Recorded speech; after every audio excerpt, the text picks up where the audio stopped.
মুভির শুরুতেই আমরা সই নামের একটি মেয়েকে দেখতে পারি। সে তার বন্ধুর সাথে কথা বলছিল।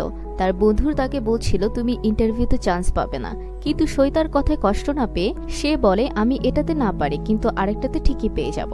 এখানে আমরা জানতে পারি এই ইন্টারভিউটা শেয়ার নামে একটি ছেলের নেয়ার কথা ছিল। অন্যদিকে আরেকটি মেয়েকে দেখানো হয় যে ইন্টারভিউ দেওয়ার পর খুব খুশি ছিল। এরপর আমরা শিয়ানকে দেখতে পারি যে তার মিটিং এবং ইন্টারভিউ নিয়ে কথা বলছিল। সে জানায় যদি আগের মেয়ে আমার ইন্টারভিউ নেয় তাহলে আমি তাকে ইন্টারভিউ দেব, কিন্তু তার পরিবর্তে যদি অন্য কেউ আসে তাকে বলে দিও আমাকে কোশ্চেন পাঠিয়ে দিতে, আমি ইন্টারভিউ দিয়ে দিব, কিন্তু আমি তার সামনে ইন্টারভিউ দিতে পারবো না। তার এই কথা শোনার পর তার অ্যাসিস্ট্যান্ট চুপ হয়ে যায়।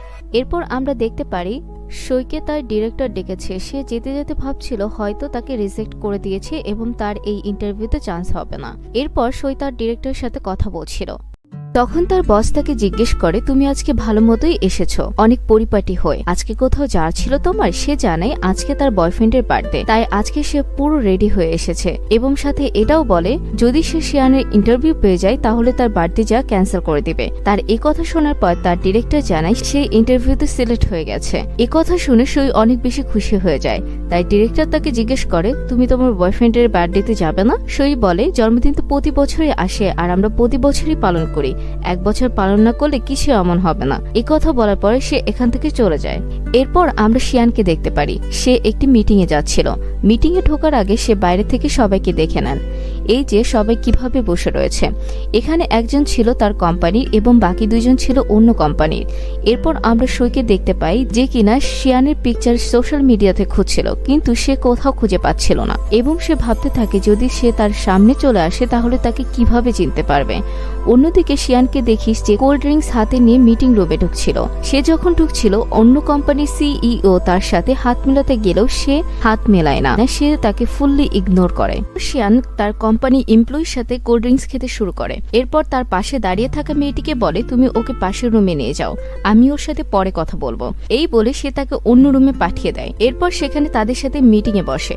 তারা বলে আমি তোমার বাবার অনেক পুরনো বন্ধু, তুমি হয়তো তোমার বাবার মুখে আমার কথা শুনেছো। শিয়ান হ্যাঁ বলাতে তারা অনেক বেশি খুশি হয়ে যায়, কিন্তু এই খুশিটা বেশিক্ষণ থাকে না, কারণ শিয়ান জানায় আমার কোম্পানিতে কাজ করতে গেলে অবশ্যই আমাকে প্রফিট দিতে হবে, আমি কাউকে রাখতে চাই না কোম্পানিতে লস করার জন্য। প্লাস এটাও বলে এটা আমার কোম্পানি, কোনো চ্যারিটি অর্গানাইজেশন নয়। শিয়ানের এই কথা শোনার পর তাদের মধ্যে একজন সেখান থেকে উঠে চলে যায়, কিন্তু তাকে আটকায় না শিয়ান, বরং অন্যজনকে বলে তুমি তাকে বাইরে পর্যন্ত ছেড়ে আসো, কারণ শিয়ানের এমন কাউকে পছন্দ ছিল না যে তার কোম্পানির লোকসান করতে চায়। এরপর সে বাইরে যায়, যে ছেলেটিকে সে বাইরে পাঠিয়েছিল তার সাথে কথা বলে এবং তার সাথে কাজ করতে রাজি হয়ে যায়। এতে ছেলেটি খুব বেশি খুশি হয় আর সেখান থেকে চলে যায়। তখনই শিয়ানের কাছে ওই লোকটি আসে যে আরেকটি সিওর সাথে এসেছিল।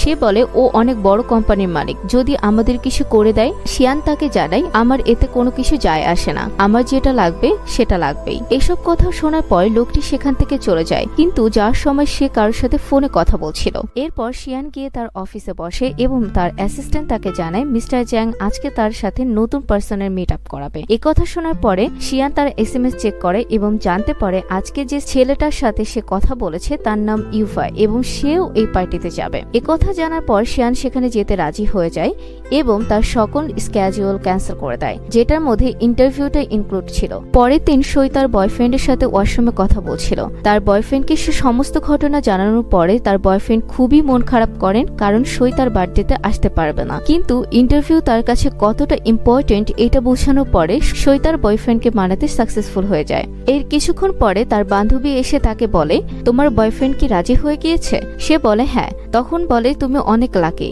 সে তোমাকে আসলেই অনেক বেশি ভালোবাসে।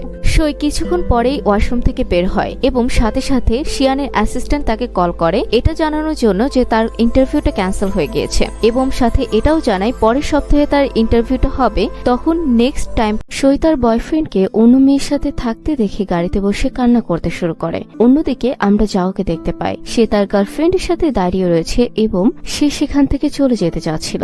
তখন তার গার্লফ্রেন্ড বলে তুমি থেকে যাও না, না হলে আমার কাছে কাছে মনে হবে এটা স্বপ্ন ছিল। তখন যাও তার গার্লফ্রেন্ডকে বোঝায় আমাদের এখন দুজনেরই বাড়ি যাওয়া উচিত। হ্যাঁ, তুমি ঠিকই বলেছো, এখন আমাদের বাসায় যাওয়া উচিত, কারণ আমার আঙ্কেল আমার জন্য বাসায় ওয়েট করছে। কিছুক্ষণ পরে তার গার্লফ্রেন্ড সেখান থেকে চলে যায়। যাও তার গাড়ির সামনে গিয়ে একটি ব্রেসলেট দেখতে পায়, যেটা সে সইকে দিয়েছিল আর বলেছিল আমরা সারা জীবন একসাথে থাকবো। অন্যদিকে আমরা সইকে দেখতে পাই সে তার বাড়িতে এসে সমস্ত জিনিস আলাদা করতে শুরু করে, যেগুলো সে তার বয়ফ্রেন্ড থেকে পেয়েছিল। এমনকি সে তার নিজের ছবির মাঝখান থেকে হা পড়ে নিজের ছবিটি নিজের কাছে রেখে দেয় আর যাওয়ের ছবিটি তার কাছে পাঠিয়ে দেয়। আর সই মনে মনে ভাবতে থাকে তার বয়ফ্রেন্ড যখন বাড়িতে আসবে সে দরজা খোলার সাথে সাথে তার সাথে ব্রেকআপ করে নেবে আর তাকে তার সমস্ত জিনিস ফেরত দিয়ে দেবে। কিন্তু রিয়ালিটি অন্য কিছুই হয়। যখন সে বাড়িতে আসে তখন সইয়ের বয়ফ্রেন্ড তার সাথে ব্রেকআপ করে নেয়। তখন তার বয়ফ্রেন্ড তাকে বলে ও আমার গার্লফ্রেন্ড হলে আমাকে বেশি খাটতে হবে না, কারণ ওর ফ্যামিলি খুবই রিচ। আমি ভেবেছিলাম তোমাকে ভালোবাসার পর হয়তো আমি কাউকে ভালোবাসতে পারবো না, কিন্তু আমি ওকে ভালোবেসে ফেলেছি। আমি অনেক ভেবে চিন্তে এই ডিসিশনটা নিয়েছি, কিন্তু আমরা এখন গার্লফ্রেন্ড বয়ফ্রেন্ড এর বদলে ভালো বন্ধু হয়ে থাকতে পারি। কিন্তু এসব কথাবার্তা শুনে সোহের অনেক বেশি মেজাজ খারাপ হয় আর তার বয়ফ্রেন্ডের দেয়া গিফট গুলো তাকে দিয়ে তার মুখের উপর দরজাটা বন্ধ করে দেয়। কিন্তু সে গেট বন্ধ করার পর গেটের সামনেই দাঁড়িয়ে থাকে। তখন সই বাইরে থেকে একটি আওয়াজ শুনতে পায়। সে দেখে যাও কিছু একটা খুঁজছে। যখন খোঁজা শেষ হয়ে যায় সে সেখান থেকে চলে যায়। এসব দেখার পর সইয়ের আরো মাথা গরম হয়ে যায়। অন্যদিকে আমরা সইয়ের একটি বান্ধবীকে দেখতে পাই। সে একটি বারে দাঁড়িয়েছিল। তাকে একা দেখতে পেয়ে একটি ছেলে তার সাথে কথা বলতে শুরু করে, কিন্তু তার বান্ধবী তাকে পাত্তা না দিয়ে সেখান থেকে চলে যায়। তার বান্ধবী তার বাড়িতে আসলে সই তাকে সমস্ত কথা খুলে বলে। এসব কথা শোনার পর তার বান্ধবী তাকে জিজ্ঞেস করে তোর বয়ফ্রেন্ড তোকে চিট করলো আর তুই কি করলি? তখন সই বলে আমি এখনো ওর সাথে কিছু করিনি, কিন্তু আমি কয়েকটা জায়গায় শুধু লাথি মেরেছিলাম। তখন তার বন্ধু বলে আমার সাথে যখন এরকম হয়েছিল আমি আমার গাড়িতে লাথি মেরেছিলাম, ওর বদলে উল্টে আমারই লোকসান হয়েছিল। ভালোই হয়েছে তুই এমন কিছু করিসনি, করলে এতে তোরই ক্ষতি হতো। তখন সই বলে আমি যখন বক্সটা ওকে ফেরত দিলাম ও শুধু গোল্ডেন ব্যাসটাই নিয়ে গেল, যেটা ও আমাকে দিয়েছিল। প্রথমে আমি খুবই দুঃখ পেয়েছিলাম, কিন্তু চলে যাওয়ার পর এসব ঘটনা দেখে আমার খুবই মাথা গরম হয়ে যায়। তখন তার বন্ধু তাকে পরামর্শ দেয় তোকে এমন কিছু করে দেখাতে হবে যাতে সে তোর দিকে তাকিয়েই থাকে। এরপর শিয়ানকে দেখানো হয় সে নিজের কম্পিউটারে কাজ করছিল, কিন্তু তার সামনে হঠাৎ করে শোয়ের মুখটা ভেসে উঠেছিল এবং সে তার কথা ভাবতে শুরু করে। আর ঠিক সেই মুহূর্তে শিয়ানের কাছে একটি কল আসে। পরবর্তী সিনে আমরা শোকে দেখতে পারি যে সানগ্লাস পরে অফিসে এসেছে এবং তার কলিগ থেকে জিজ্ঞেস করে তোমার ইন্টারভিউর কি হলো। তখন সে রিপ্লাই করে এখনো ইন্টারভিউ হয়নি, কারণ ইন্টারভিউ ডেটটি পিছিয়ে গিয়েছে। এরপর তার কলিগ বলে শিয়ান প্রতিবারই তার শিডিউল চেঞ্জ করে,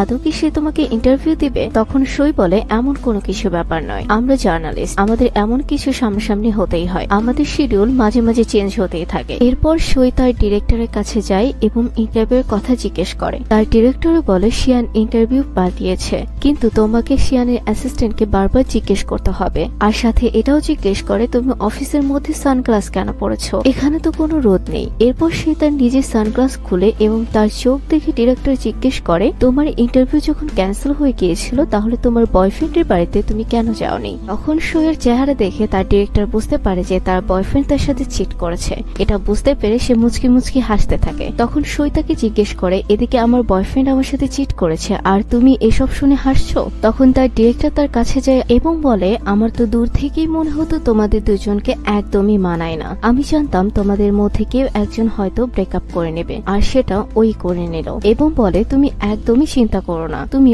ওর থেকেও ভালো বয়ফ্রেন্ড পাবে। তখন সই তাকে জিজ্ঞেস করে আমি কেমন বয়ফ্রেন্ড পাবো? তখন সে বলে তুমি খুব হার্ডওয়ার্ক এবং কষ্ট করো, তো তোমার বয়ফ্রেন্ডও তোমার মতো হার্ডওয়ার্কিং হবে, এবং বলে তুমি কোনো কথায় কান দিও না, তুমি তোমার ইন্টারভিউ দিকে ফোকাস করো। এরপরে সে হাসতে হাসতে বাইরে বের হয়ে আসে। এইটা দেখে তো বাইরের এমপ্লয়িরা অনেক বেশি জেলাস ফিল করে। তারা মনে করে ও কোনোদিনই ডিরেক্টরের কাছে বকা খায় না, যখনই যায় প্রতিবার হাসতে হাসতে বের হয়। এরপর সই নিজের কাজ শেষ করে একটি শপে আসে। সেখানে গিয়ে তার আগের কথা মনে পড়ে যায়, কারণ যাও এই শপ থেকে তাকে চিজ কিনে খাইয়েছিল। সই যখন সেই দোকান থেকে কিছু জিনিসপত্র কিনছিল ঠিক সেই মুহূর্তে যাও আর তার গার্লফ্রেন্ড সেই দোকানে চলে আসে।